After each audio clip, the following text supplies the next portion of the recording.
बस और कोई आ रहा है क्या? इतने ही है। अच्छा, कॉन्स्टिट्यूशन की अमेंडमेंट कैसे करते हैं हम?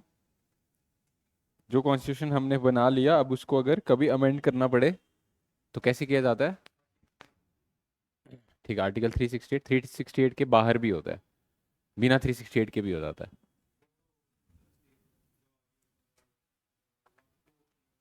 और भी प्रोविजंस हैं जिनमें हो सकता है। हाँ, पर करेंगे कैसे? प्रोसीजर पता है किसी को? हम्म। प्रेसिडेंट को बोलेंगे, प्रेसिडेंट की रिकमेंडेशन पे आएगा। हाँ। हाँ। हम्म। लिखो, procedure for amendment of constitution. तो कॉन्स्टिट्यूशन की अमेंडमेंट सिर्फ पार्लियामेंट ही कर सकता है, स्टेट लेजिस्लेचर नहीं कर सकता। क्या करना होगा इसकी अमेंडमेंट के लिए? एक बिल लाना होगा। अब बिल कौन लाएगा? कोई भी ला सकता है। या तो कोई मिनिस्टर लाए या फिर कौन लाए? प्राइवेट मेंबर लाए। जो पार्लियामेंट होती है उसमें दो टाइप के लोग होते हैं, एक मिनिस्टर्स और दूसरे प्राइवेट मेंबर्स। क्या डिफरेंस होता है इनमें दोनों में? हम्म।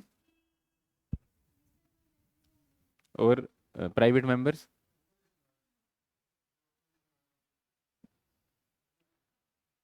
वो भी होंगे। पहले बताओ मिनिस्टर कौन होगा?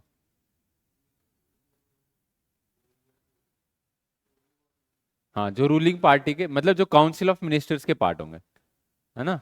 तो काउंसिल ऑफ मिनिस्टर्स में कौन कौन आता है? Prime minister, cabinet minister. नहीं नहीं नहीं नहीं, वो नहीं, वो नहीं। सिर्फ मिनिस्टर्स। काउंसिल ऑफ मिनिस्टर्स में प्राइम मिनिस्टर, ठीक है, cabinet ministers, minister of states और डेप्यूटी मिनिस्टर्स। ठीक है, ये सब क्या है? मिनिस्टर। पर ये मेंबर ऑफ पार्लियामेंट भी तो हैं, सब के सब। तो इनको हम क्या बोलेंगे? मिनिस्टर्स। और इनके अलावा जो भी, अब देखो, जब भी कोई सरकार बनती है तो सबको तो मिनिस्ट्री नहीं मिलती। ठीक है, हमारे कॉन्स्टिट्यूशन में प्रावधान है कि 15% जो है मेंबरशिप, उतने ही आप मिनिस्टर्स बना सकते हो। जितनी हाउस की टोटल मेंबरशिप है उसकी 15% ही आप मिनिस्टर्स बना सकते हो। जैसे अगर हाउस 100 लोगों का है तो 15 ही मिनिस्टर बना पाओगे। 200 लोग हैं तो 30 बना पाओगे। 400 लोग हैं तो 60 बना पाओगे। 500 लोग हैं तो 75 बना पाओगे।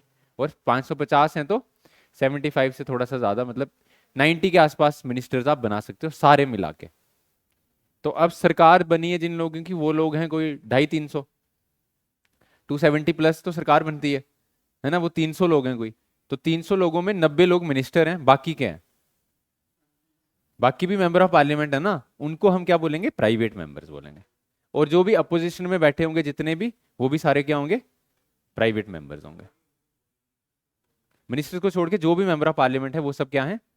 Private members. अब जो कॉन्स्टिट्यूशनल अमेंडमेंट बिल है, वो प्राइवेट मेंबर भी ला सकता है और मिनिस्टर कोई भी ला सकता है, किसी भी हाउस में ला सकता है, चाहे राज्यसभा में लाए चाहे लोकसभा में लाए। इसको लाने के लिए प्रेसिडेंट की रिकमेंडेशन नहीं चाहिए। बिना प्रेसिडेंट की रिकमेंडेशन के ये बिल लाया जाएगा। और दोनों हाउस से कैसे पास करवाया जाएगा? कैसे पास करवाया जाएगा?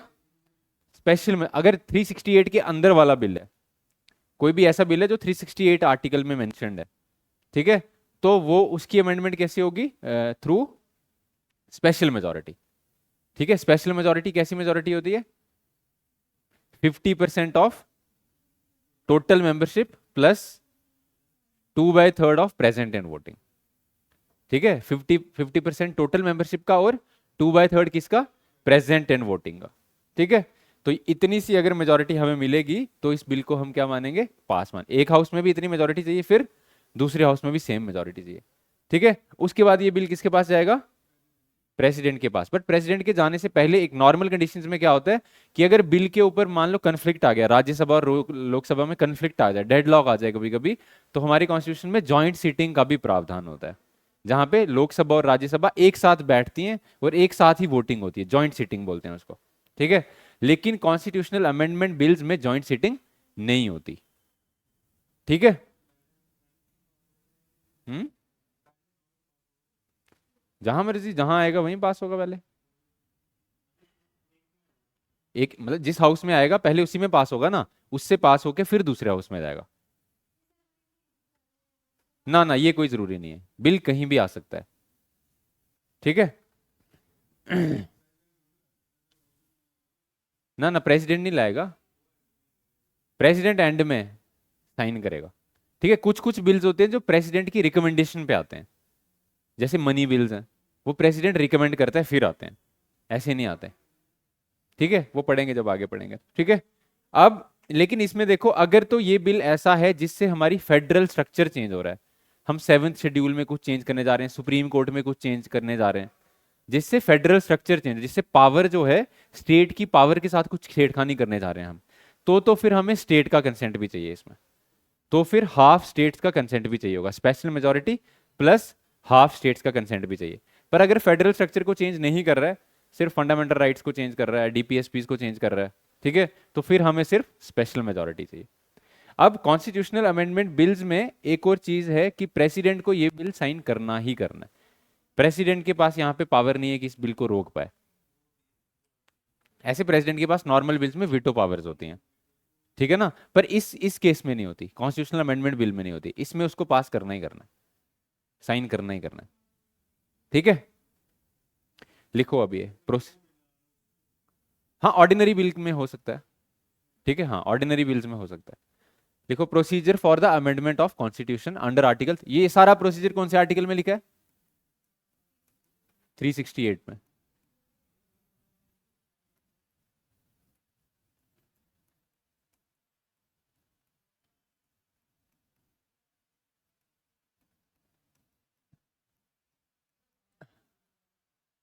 इसमें पॉइंट्स लिखो।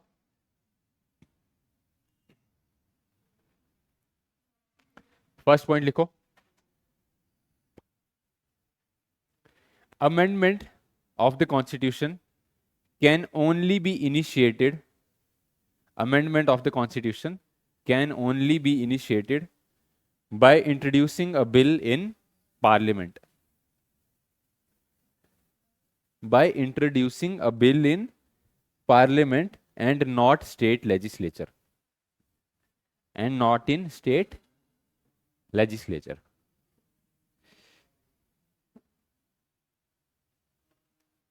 स्टेट लेजिस्लेचर में नहीं किया जाएगा, सिर्फ पार्लियामेंट में ही किया जा सकता है। दूसरा लिखो, it can be introduced either bye a minister,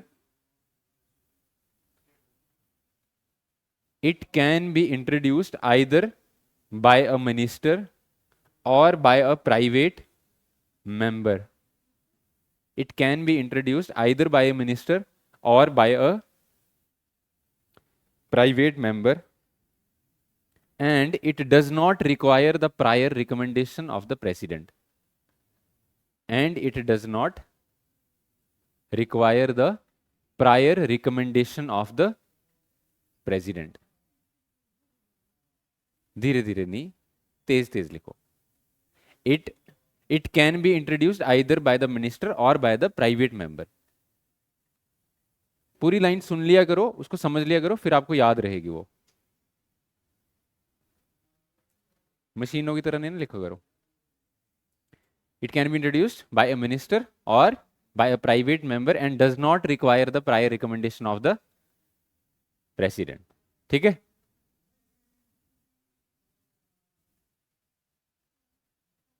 third point लिखो, the bill must be passed by each house prior recommendation of president, prior recommendation of president. Third point लिखो, the bill must be passed in each house by special majority, the bill must be passed in each house by special majority. Special majority कैसी है ये?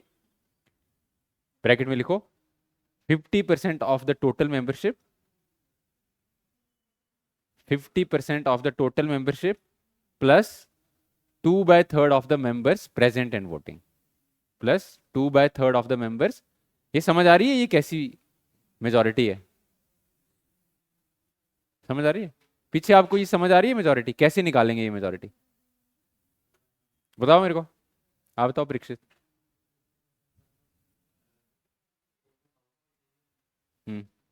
50% किसका पर? कौन से members? Total members. हाँ, जैसे अगर टोटल मेंबर्स मान लो, total members, total members house के कौन से मेंबर्स होते हैं? टोटल मेंबर्स में कौन से, मतलब जितनी स्ट्रेंथ है हाउस की। ठीक है, जैसे अभी प्रेजेंट लोकसभा की स्ट्रेंथ कितनी है? 543, 543। ठीक है, तो टोटल मेंबरशिप कितनी हुई? 543। उसका क्या लेंगे? 50%। प्लस इतनी सी तो चाहिए ही चाहिए साथ में। उसके बाद क्या लिखा? 2/3 ऑफ प्रेजेंट एंड वोटिंग। जितने, अब सारे लोग तो हर दिन नहीं आते हैं पार्लियामेंट में। मान लो उस दिन कितने आए हैं, जितने भी 400 450 जितने भी आए हैं, उनका कितनी वो, उनकी कितनी मेजोरिटी देखेंगे? हाँ, उनकी 2/3 को उस बिल के हक में वोट करना ही करना है। 2/3 निकालना आता है ना? 2/3 मल्टीप्लाई, मान लो अगर 400 आए हैं तो 2/3 क्या होगा 400 का? 300 का करो। अच्छा, 300 का क्या होगा 2/3? 200 होगा। ठीक है, तो मिनिमम 200 को वोटिंग करनी है फिर उसके पक्ष में। समझे? तो ये दोनों मेजोरिटीज जब सेटिस्फाई होंगी तो हम मानेंगे कि स्पेशल मेजोरिटी से पास हो गया बिल। ठीक है, नेक्स्ट पॉइंट लिखो। There is no provision for joint sitting. There is no provision for joint sitting for the passage of bill. There is no provision for joint sitting for the passage of bill. Bill. अच्छा, जब तक ये bill pass नहीं होता तब तक इसको क्या बोलते हैं हम? बिल। और जब पास हो जाता है फिर क्या बोलते हैं? एक्ट। इसीलिए जब तक पास नहीं हो उसको बोलेंगे कॉन्स्टिट्यूशन अमेंडमेंट बिल। जब पास हो गया फिर क्या बोलेंगे? Constitutional amendment act. ठीक है, उसके बाद नेक्स्ट पॉइंट लिखो। If the bill seeks to amend the federal provisions, if the bill seeks to amend the federal provisions of the constitution, federal provisions of the constitution, comma, it must be ratified by half of the states. It must be ratified by half। पर states में कैसी majority चाहिए? State में भी special majority चाहिए? नहीं, state में simple majority चाहिए। इट मस्ट बी रेक्टिफाइड, नहीं ratified, RATIFIED, RATIFIED। It must be ratified by half of the states bye simple majority, bye simple majority. इसके ऊपर क्वेश्चन आ सकता है। ठीक है, कि स्टेट्स में जब कॉन्स्टिट्यूशनल अमेंडमेंट बिल जाता है तो उसको कौन सी मेजोरिटी चाहिए होती है। ठीक है, हाँ, स्टेट्स में हाफ स्टेट्स अगर सिंपल मेजोरिटी से पास करेंगे तो फिर फेडरल फीचर्स को भी हम चेंज कर सकते हैं। ठीक है, यूटी में जहां पे लेजिस्लेटिव असेंबली होगी वहां होगा, जहां पे लेजिस्लेटिव असेंबली नहीं होगी तो वहां क्या होगा? कुछ भी नहीं होगा। हाँ, ठीक है, उसके बाद लिखो after duly passed by both the houses.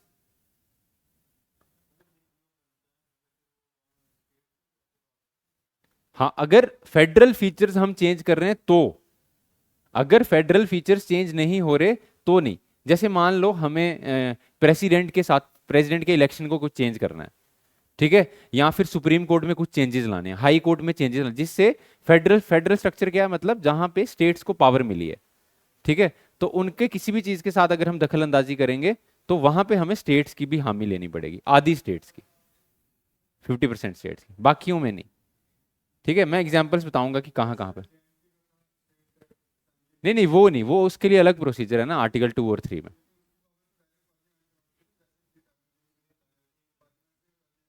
हाँ हाँ, तो क्या पूछ रहे हो आप?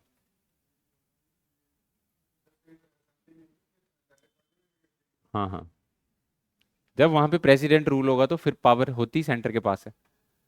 ठीक है, उसके बाद लिखो after duly passed by both the houses the bill is president and the bill is presented to the president. After duly passed by both the houses the bill is presented to the president for his assent, ASSENT, for his assent, ASSENT। ठीक है, और last point लिखो president must give his assent, president must give his assent, full stop. He can neither withhold, he can neither withhold nor return the bill for reconsideration, nor return the bill for reconsideration. अच्छा, ordinary bills में president के पास क्या power होती है? With hold भी कर सकता है और रिकंसिडरेशन के लिए भी भेज सकता है कि भाई दोबारा चेक करो, मेरे को ये चीज इसमें ठीक नहीं चल लग रही। पर अगर पार्लियामेंट दोबारा से उसको भेज दे बिल तो फिर उसको पास करना ही पड़ता है। पर यहाँ इस वाले में एक ही बार आएगा, उसके बाद रिकंसिडरेशन के लिए भी नहीं भेजना है उसने। ठीक है। हम्म। हाँ हाँ हाँ। नहीं, इंडिया में भी तीन है, इंडिया में बस एक नहीं है, सस्पेंसिव विटो नहीं है इंडिया में। हाँ, बाकी इंडिया में भी है, पॉकेट विटो, एब्सोल्यूट विटो, वो है इंडिया में। ठीक है। नेक्स्ट हेडिंग दो, टाइप्स ऑफ अमेंडमेंट्स।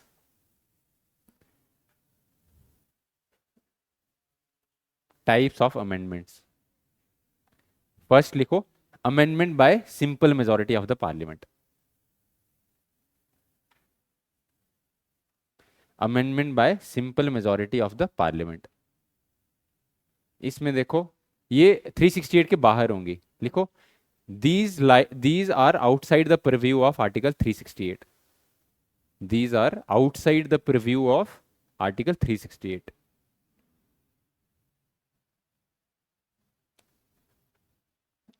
कौन कौन सी प्रोविजंस हैं जो हम सिंपल मेजोरिटी से कर सकते हैं?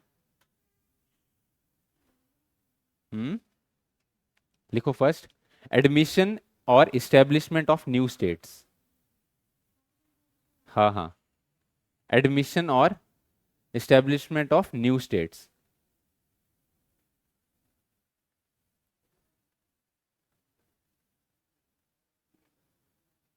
उसके बाद लिखो, provisions relating to citizenship, provisions relating to citizenship.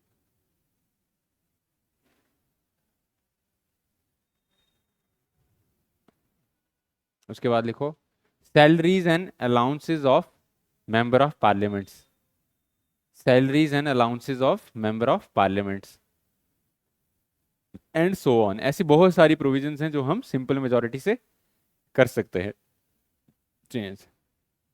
Majority of the provisions को हम सिंपल मेजोरिटी से चेंज कर सकते हैं। दूसरा लिखो, अमेंडमेंट बाय स्पेशल मेजोरिटी, जो आर्टिकल 368 में है, अमेंडमेंट बाय स्पेशल मेजोरिटी। ये कौन कौन सी? जैसे अगर हमें फंडामेंटल राइट्स के साथ कुछ चेंज करना है या फिर डीपीएसपीस के साथ कुछ चेंज करना है तो स्पेशल मेजोरिटी के साथ करना पड़ेगा। लिखो इसमें, first, amendment in fundamental rights, amendment in fundamental rights और डीपीएसपीस, और डीपीएसपीस। और थर्ड लिखो, amendment by special majority plus consent of half of the states, amendment by special majority and consent of half of the states.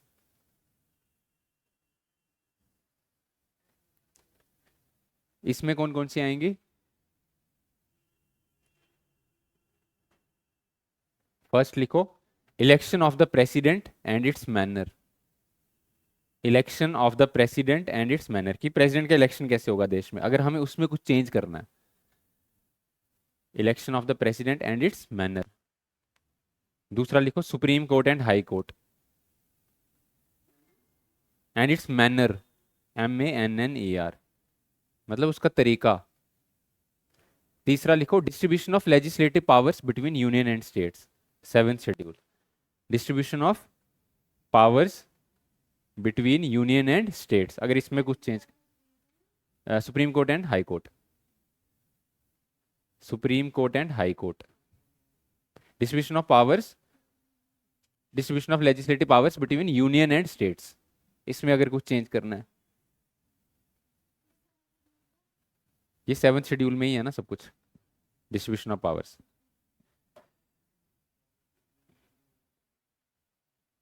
और last लिखो, power of parliament to amend the constitution and its procedure, power of parliament to amend the constitution and its procedure, मतलब अगर article 368 को ही हमें amend करना है, power of parliament to amend the constitution and its procedure, bracket में लिखना article 368। अगर 368 को भी अमेंड करना है तो भी स्टेट्स की क्या चाहिए, स्टेट से रेटिफाई होना चाहिए, वो हाफ ऑफ द स्टेट्स। ठीक है, समझ गए? मतलब इसी आर्टिकल को, जो आर्टिकल अभी हम पढ़ रहे हैं, अगर इसी को अमेंड करना है, इसको भी तो अमेंड कर सकती है ना पार्लियामेंट, इस प्रोसीजर को ही अमेंड करना है हमने, कि जैसे अमेंडमेंट होती है इसको चेंज करना है, तो भी रेटिफिकेशन ऑफ स्टेट्स चाहिए, हाफ ऑफ द स्टेट्स। ठीक है, तो ये है अमेंडमेंट ऑफ द कॉन्स्टिट्यूशन। समझ में आ गया? ऐसे कॉन्स्टिट्यूशन को हम क्या कर सकते हैं, अमेंड कर सकते हैं। ठीक है, नेक्स्ट हेडिंग दो, parliamentary system of government. Parliamentary system of government. ठीक है, ये सिस्टम ऑफ गवर्नमेंट उसके सिलेबस में भी है कांस्टेबल में, तो ये पढ़ लेना अच्छा है जिसने कांस्टेबल का देना है।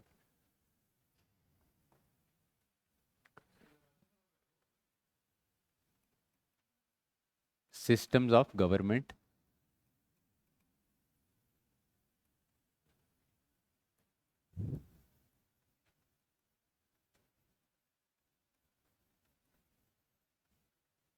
पार्लियामेंट्री, एंड सेकंड इज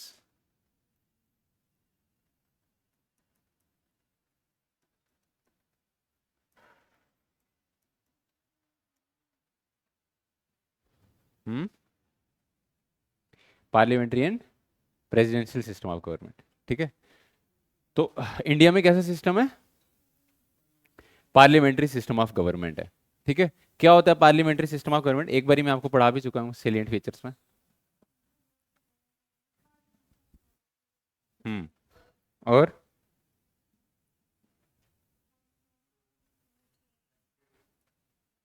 हम्म हम्म और मेन फीचर्स बताओ।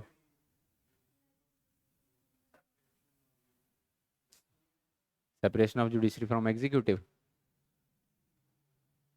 वो उसमें प्रेसिडेंशियल में भी होता है।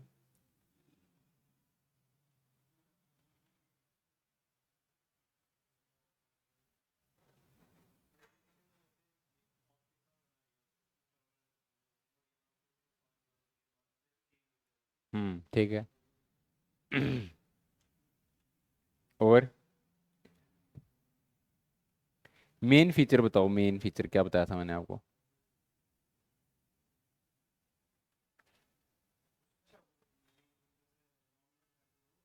हाँ।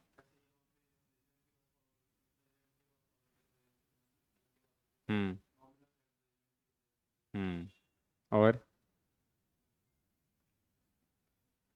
सबसे इंपॉर्टेंट फीचर क्या है पार्लियामेंट्री सिस्टम ऑफ गवर्नमेंट का?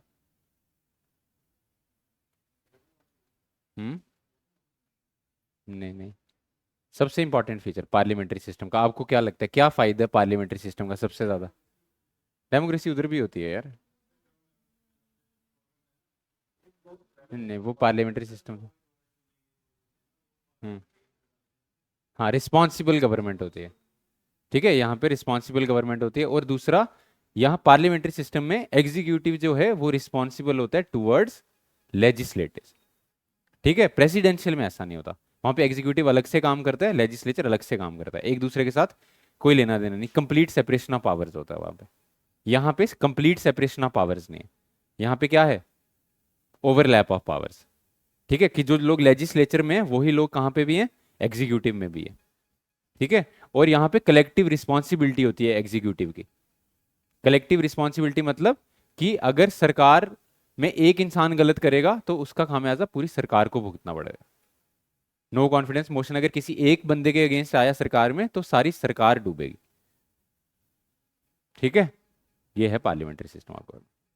ठीक है, तो कौन से आर्टिकल में हमारे मेंशन्ड है कि पार्लियामेंट्री फॉर्म ऑफ गवर्नमेंट होगी?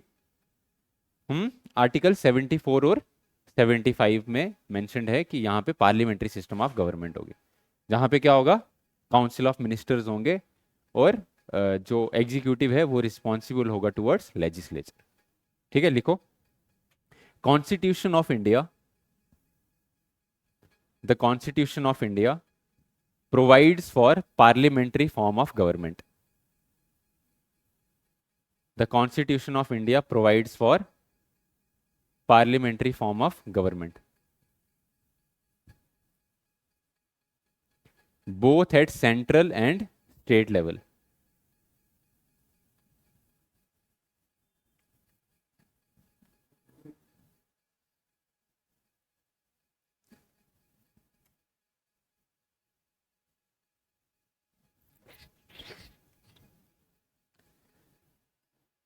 ठीक है, ब्रैकेट में लिखो article 74 and 75 for centre and article 163 and 164 for states. Article 163 and 164 for states. तो आर्टिकल 73 और 74 और 75 में सेंटर की बात की है कि वहां पे पार्लियामेंट्री सिस्टम होगा, और 163 और 164 में स्टेट्स की बात की है कि वहां पे भी पार्लियामेंट्री सिस्टम होगा। ठीक है, उसके बाद लिखो फीचर्स ऑफ पार्लियामेंट्री सिस्टम।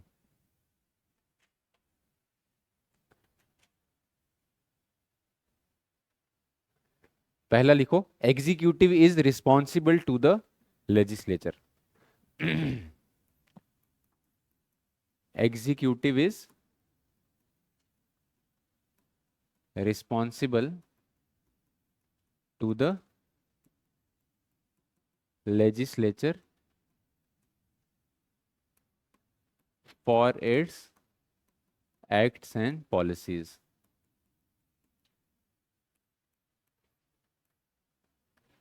ठीक है, और यहां पे प्रेसिडेंशियल में एग्जीक्यूटिव इज नॉट रिस्पॉन्सिबल।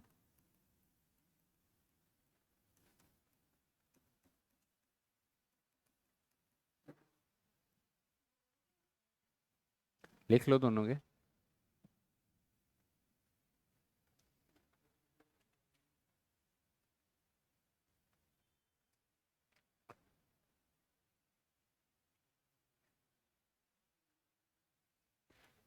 ठीक है, यहां पे हम क्या बोलते हैं इस गवर्नमेंट को? Responsible government. क्या बोलते हैं?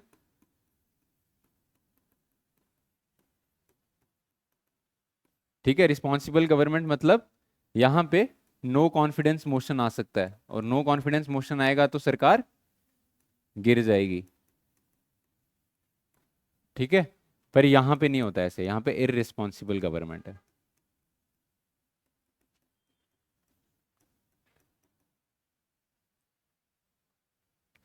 यहां पे क्या है? हम्म,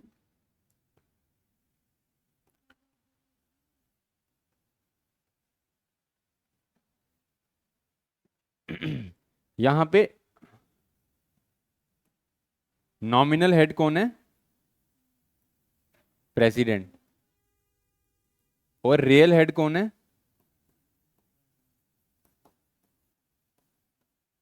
प्राइम मिनिस्टर। ठीक है, और यहां पे रियल हेड कौन है? प्रेसिडेंट। यहां पे कोई नॉमिनल हेड नहीं है।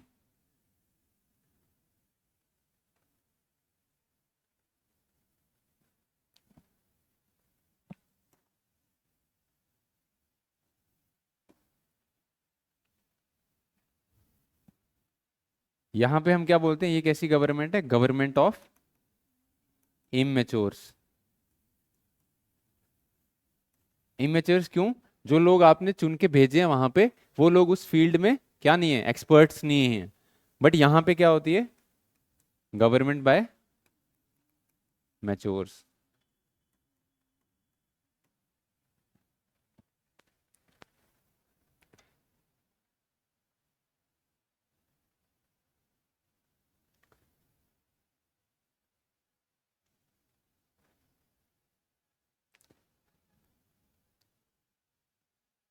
ठीक है, रिस्पॉन्सिबल गवर्नमेंट में कलेक्टिव रिस्पॉन्सिबिलिटी भी लिख लेना।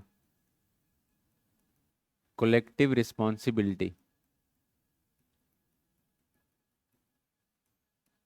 ठीक है, आर्टिकल 75 क्या बोलते हैं? कि ministers are collectively responsible to the parliament in general and Lok Sabha in particular. ठीक है, ये लाइन याद रखना, ministers are collectively responsible to the parliament, ministers मतलब executive, to the parliament in general and Lok Sabha in particular.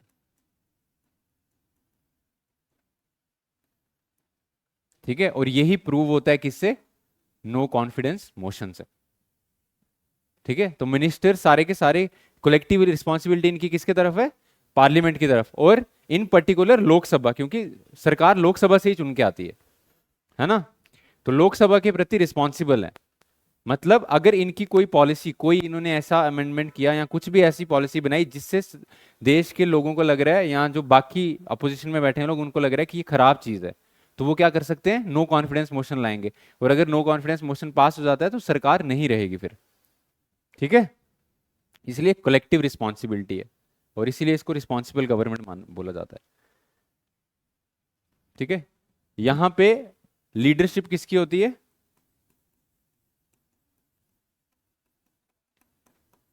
Prime minister की। और यहां पे किसकी होती है लीडरशिप? प्रेसिडेंट की।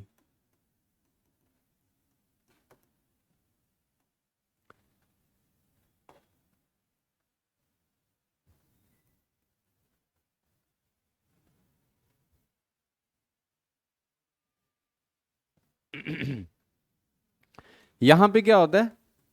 Discontinuation of policies.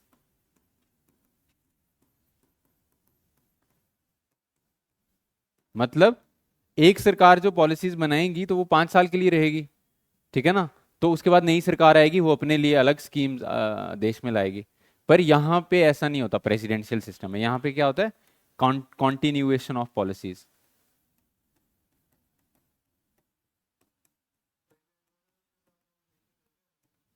हाँ, कौन से प्रेसिडेंट के साथ? ये इधर प्रेसिडेंट के साथ मिनिस्टर्स? नहीं नहीं, लेकिन वो मिनिस्टर्स जो होते हैं वो समझ लो कि एक टाइप की ब्यूरोक्रेसी है, वो ब्यूरोक्रेट्स होते हैं वो। नहीं, होते होंगे चेंज वो भी, बट वो ऐसे इलेक्शंस के थ्रू चेंज नहीं होते हैं। हाँ, नहीं नहीं, इलेक्शंस के थ्रू नहीं होते। हाँ, इलेक्शन वहां पे प्रेसिडेंट का होता है। ठीक है।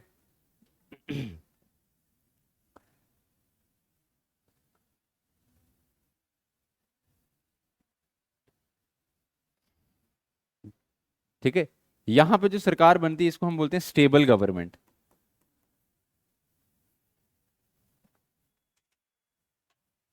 स्टेबल नहीं, सॉरी, यहां पे अनस्टेबल बनेगी, क्योंकि यहां पे नो कॉन्फिडेंस मोशन से कभी भी क्या हो सकता है? सरकार गिर सकती है। लेकिन यहां पे ऐसा नहीं होता, यहां पे स्टेबल गवर्नमेंट होती है।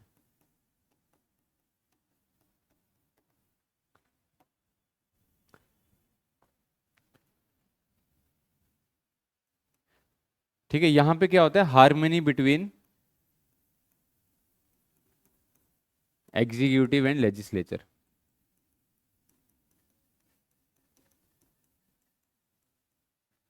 ठीक है, यहां पे मतलब लेजिस्लेचर और एग्जीक्यूटिव मिलजुल के काम करते हैं, क्योंकि सेम मेंबर्स होते हैं, ओवरलैप होता है पावर का। ठीक है, वही मेंबर, तो यहां पे है ओवरलैप ऑफ पावर्स।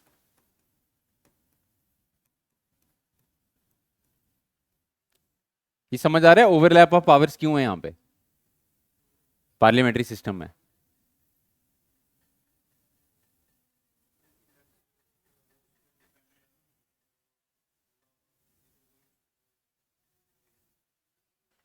हाँ, क्योंकि जो लोग एग्जीक्यूटिव हैं वो लेजिस्लेचर भी तो वही है, जो मेंबर ऑफ पार्लियामेंट हैं वो लोग लॉ भी बना रहे हैं, और बाद में मिनिस्टर भी हैं कुछ लोग उनमें से, वही उसको एग्जीक्यूट भी कर रहे हैं। तो मतलब ओवरलैप ऑफ पावर्स है ना, अलग अलग लोग नहीं है। ऐसा नहीं है कि एग्जीक्यूटिव लोग अलग हैं जिनका लेजिस्लेचर से कोई लेना देना नहीं है। पर यहाँ पे ऐसा है, यहाँ पे लेजिस्लेचर लोगों का एग्जीक्यूटिव से कोई लेना देना नहीं, लेजिस्लेचर अलग काम कर रहा है, एग्जीक्यूटिव अलग काम कर रहा है। ठीक है, इसलिए यहाँ पे क्या है? Complete separation of powers.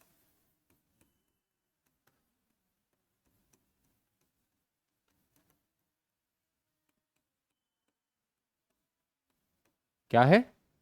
Complete separation of powers.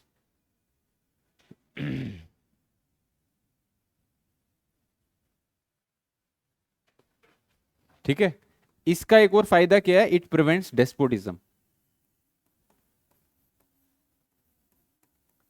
Despotism मतलब क्या होता है? डेस्पोटिज्म तानाशाही। ठीक है। कैसे प्रोटेक्ट करेगा डेस्पोटिज्म को, तानाशाही को?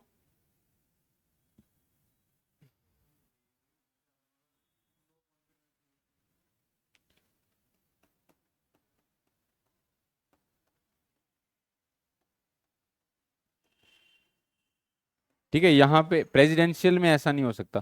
प्रेसिडेंशियल में भी इम्पीचमेंट हो जाती है प्रेसिडेंट की, बट थोड़ा मुश्किल है।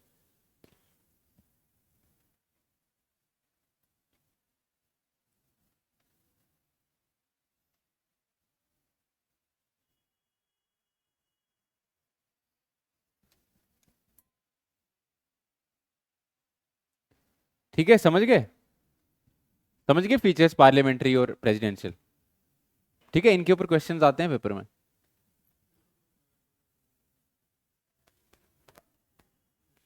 दिख रहा है क्या? बस ये इतना सही याद रखना है आपको।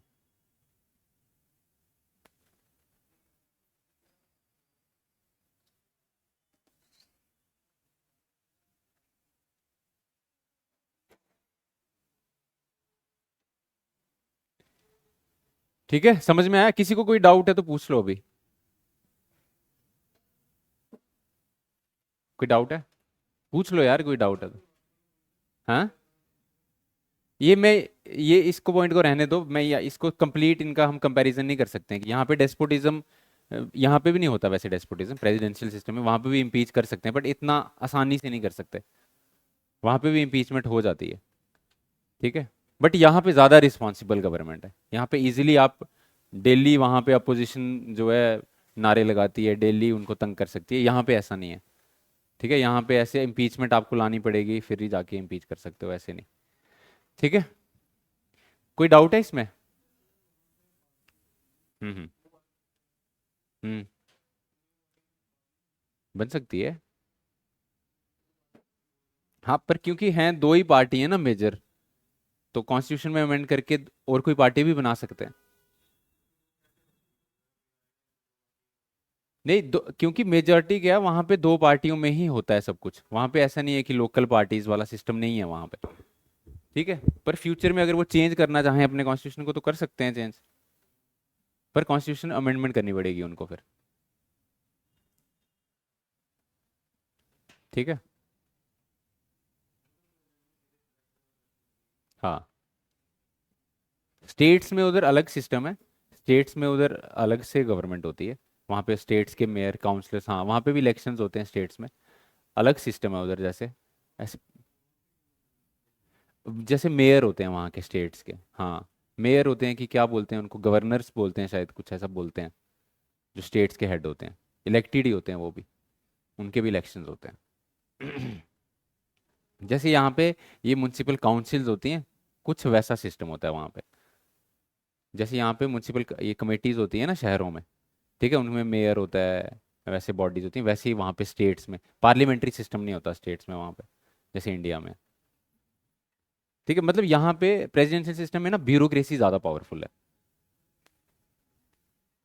ठीक है, ब्यूरोक्रेट्स के पास एक प्रेसिडेंट ज़्यादा पावरफुल है, उसके बाद उसके अंडर जो एग्जीक्यूटिव्स हैं वो ब्यूरोक्रेट्स ही होते हैं मैक्सिमम। वहाँ पे जैसे यहाँ पे एग्जीक्यूटिव में इलेक्टेड एग्जीक्यूटिव्स बहुत हैं, मिनिस्टर्स हैं, कैबिनेट मिनिस्टर, फिर minister of state, deputy minister. ठीक है, यहाँ की ब्यूरोक्रेसी नीचे है।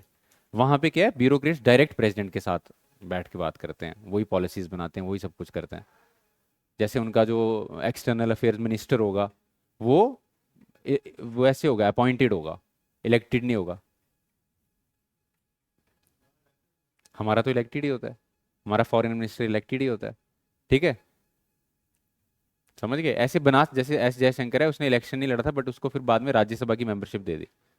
ठीक है, हाँ, वो मेंबरशिप, हाँ वो दे सकते हैं मिनिस्टर को बना के, फिर उसको 6 महीने के अंदर मेंबरशिप देनी थी, क्योंकि उसमें नॉमिनेटेड मेंबर्स भी होते हैं ना। या फिर कहीं से उसको बाई इलेक्शंस भी लड़वा सकते हैं। हाँ, दे सकते हैं, किसी को भी दे सकते हैं सरकार। हाँ चाहे नहीं भी हो, पर 6 महीने के अंदर अंदर उसको पार्लियामेंट का मेंबर बनना होता है, चाहे लोकसभा का चाहे राज्यसभा का, चाहे नॉमिनेशन से आए चाहे चाहे कहीं पे इलेक्शंस लड़वा लो उसको बाद में फिर बाई इलेक्शंस होते रहते हैं ना। जयशंकर को शायद बाई इलेक्शन में जीता है वो बाद में, या फिर उसको नॉमिनेट। हाँ बाई इलेक्शन देखो कहाँ कहीं पे कैसा होता है कि कोई सीट पे इलेक्शंस नहीं हुए उस टाइम पे, जैसे राज्यसभा में भी अलग अलग स्टेट से लोग चुन के भेजते हैं। ठीक है, तो उसको राज्यसभा की मेंबरशिप दे दो, स्टेट से चुन के भेज दिया। स्टेट में भी नॉमिनेटेड होते हैं मेंबर्स, तो स्टेट से चुन के भेज दिया उसको, वैसे कर सकते हैं। तो एस जयशंकर शायद राज्यसभा का ही मेंबर है।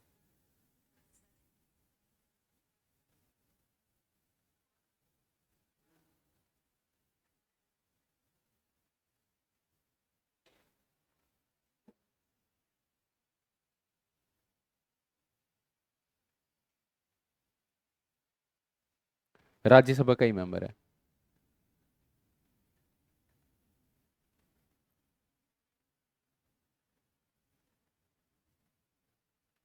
कौन सी स्टेट से वो भी देख लेते हैं।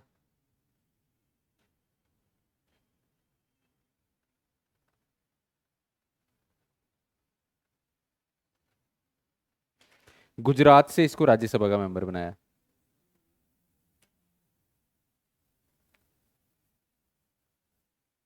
ठीक है। ठीक है, आज इतना ही रखते हैं। कल करेंगे फेडरल सिस्टम ऑफ गवर्नमेंट और यूनिटरी सिस्टम ऑफ गवर्नमेंट, कि फेडरल फेडरल स्ट्रक्चर में क्या होता है और यूनिटरी स्ट्रक्चर में क्या होता है। ठीक है।